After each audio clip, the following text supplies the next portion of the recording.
नमस्कार, जय हिंद दोस्तों। लोकसभा 2024 के तीनों चौड़ों का वोटिंग होते ही जनता ने तय कर दिया है कि देश का अगला प्रधानमंत्री कौन होगा।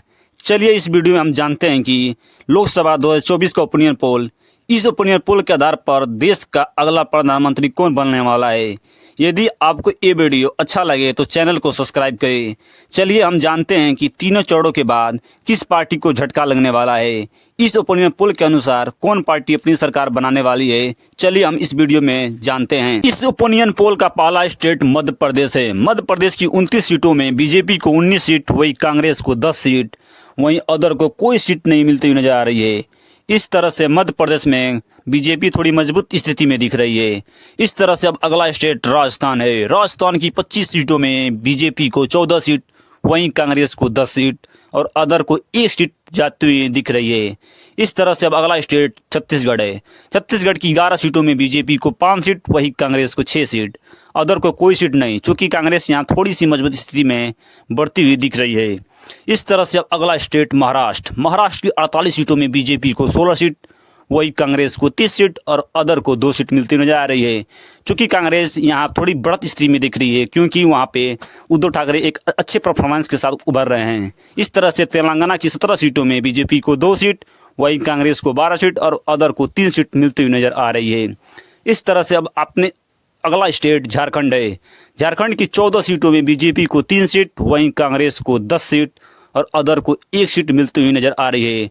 चूँकि कांग्रेस यहाँ मजबूत स्थिति में हेमंत सोरेन के साथ दिख रहे हैं। इस तरह से असम की 10 सीटों में बीजेपी को वहीं 9 सीट, कांग्रेस को 4 सीट और अदर को 1 सीट मिलती हुई नजर आ रही है। चूँकि कांग्रेस थोड़ी सी असम में उभर रही है। इस तरह से पंजाब की 13 सीटों में बीजेपी को कोई सीट नहीं, जबकि कांग्रेस को 8 सीट और अदर को 5 सीट मिलती हुई नजर आ रही है। चूँकि पंजाब में बीजेपी एमएसपी को लेकर दुखी है। इस तरह से हरियाणा की 10 सीटों में बीजेपी को 3 सीट, वही कांग्रेस को 6 सीट और अदर को केवल 1 सीट मिलती नजर आ रही है। इस तरह से अब अगला स्टेट उत्तराखंड है। उत्तराखंड की 5 सीटों में बीजेपी को 3 सीट, वहीं कांग्रेस को 2 सीट मिलती नजर आ रही है। पिछले चुनाव में कांग्रेस को कोई सीट नहीं मिला था, चूँकि 2024 में 2 सीट मिलती हुई नजर आ रही है। वहीं बिहार की 40 सीटों में बीजेपी को 16 सीट, वहीं कांग्रेस को 24 सीट मिलती हुई नजर आ रही है। चूँकि पिछले चुनाव में यहाँ से कांग्रेस केवल 1 सीट जीती हुई थी और बीजेपी 39 सीट जीती हुई थी। इस तरह से पश्चिम बंगाल की 42 सीटों में बीजेपी को 8 सीट, वहीं कांग्रेस को 4 सीट और अदर यानी टीएमसी को 30 सीट मिलती नजर आ रही है। क्योंकि यहाँ पे कांग्रेस पिछले चुनाव में यानी 2014 में अच्छी प्रदर्शन किया था। इस तरह से कर्नाटक की 28 सीटों में बीजेपी को 12 सीट, वहीं कांग्रेस को 16 सीट मिलती नजर आ रही है। चूँकि प्रबल रवन्ना की केस को लेकर बीजेपी थोड़ी यहाँ मजबूत स्थिति नहीं दिखा पा रही है। इस तरह से उड़ीसा की 21 सीटों में बीजेपी को 5 सीट, वही कांग्रेस को 5 सीट, जबकि अदर को 11 सीट मिलती नजर आ रही है। चूँकि अदर में क्षेत्रीय पार्टी आती हैं। इस तरह से हिमाचल की 4 सीटों में बीजेपी को 2 सीट, वहीं कांग्रेस को 2 सीट मिलती नजर आ रही है। पिछले चुनाव में कांग्रेस यहाँ पे कोई सीट नहीं जीती थी। इस तरह से गोवा की 2 सीटों में बीजेपी 1 सीट और कांग्रेस 1 सीट मिलती नजर आ रही है। चूँकि यहाँ दोनों पार्टी एक कांटे की टक्कर दिखाई दे रही है। त्रिपुरा की 2 सीटों में बीजेपी को 2 सीट, वहीं कांग्रेस को कोई सीट नहीं, जबकि अदर को भी कोई सीट नहीं मिलती नजर आ रही है।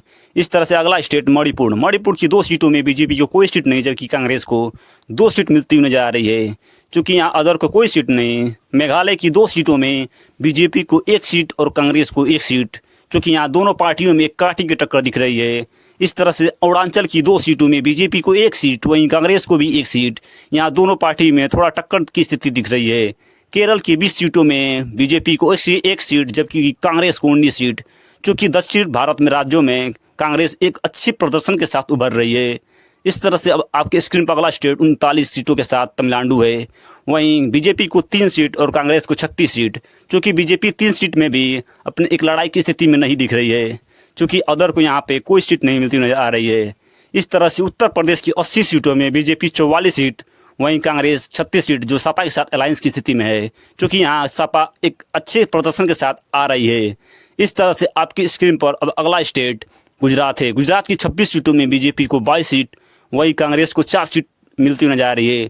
चूँकि कांग्रेस की 4 सीटों में भी एक अच्छा फाइट नहीं दिख रहा है। इस तरह से सिक्किम की 1 सीट में बीजेपी को कोई सीट नहीं, जबकि कांग्रेस को भी कोई सीट नहीं, जबकि अदर 1 सीटों से संतोष कर रहा है। इस तरह से मिजोरम की 1 सीटों में अदर को 1 सीट, जबकि बीजेपी कांग्रेस को कोई सीट नहीं मिलती नजर आ रही है।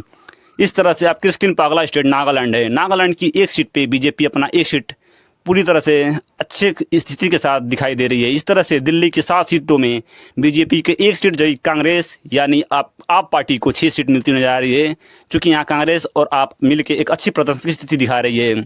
इस तरह से जम्मू कश्मीर की 5 सीटों में बीजेपी को 2 सीट, वहीं कांग्रेस को 3 सीट मिलती हुई नजर आ रही है, वहीं अदर को कोई सीट नहीं। इस तरह से आपके स्क्रीन पर अगला स्टेट दमनदीप है। दमनदीप की 1 सीट में बीजेपी को भी 1 सीट, जबकि कांग्रेस को कोई सीट नहीं और अदर को भी कोई सीट नहीं। चंडीगढ़ की 1 सीट में बीजेपी को कोई सीट नहीं, जबकि कांग्रेस को 1 सीट और अदर को कोई सीट नहीं। इस तरह से अगला स्टेट लक्षद्वीप है। लक्षद्वीप की 1 सीट में बीजेपी को कोई सीट नहीं, जबकि कांग्रेस को 1 सीट और अदर को भी कोई सीट नहीं। लद्दाख की 1 सीट में बीजेपी को कोई सीट नहीं, जबकि कांग्रेस 1 सीट के साथ बढ़त की स्थिति में दिख रही है। इस तरह से अगला स्टेट पुदुचेरी। पुदुचेरी की 1 सीट में बीजेपी को 1 सीट मिलती नजर आ रही है, वहीं कांग्रेस अदर को कोई सीट नहीं है। इस तरह से अंडमान की 1 सीट में बीजेपी को 1 सीट, जबकि कांग्रेस और अदर को कोई सीट नहीं है। इस तरह से अब अगला स्टेट आंध्रा है। आंध्र प्रदेश की 25 सीटों में बीजेपी को 8 सीट, वहीं कांग्रेस को 4 सीट और अदर को 13 सीट मिलती नजर आ रही है। इस तरह से कांग्रेस इस ओपिनियन पोल के अनुसार थोड़ी बढ़त की स्थिति में देख रही है, जो 265, जबकि भाजपा 207 सीट पा रहा है और अदर 71 सीट। इस तरह से कोई भी पार्टी अभी त्रिशंकु की स्थिति में दिख रही है और अपना पूर्ण बहुमत सरकार कोई भी पार्टी नहीं बना पा रही है। धन्यवाद।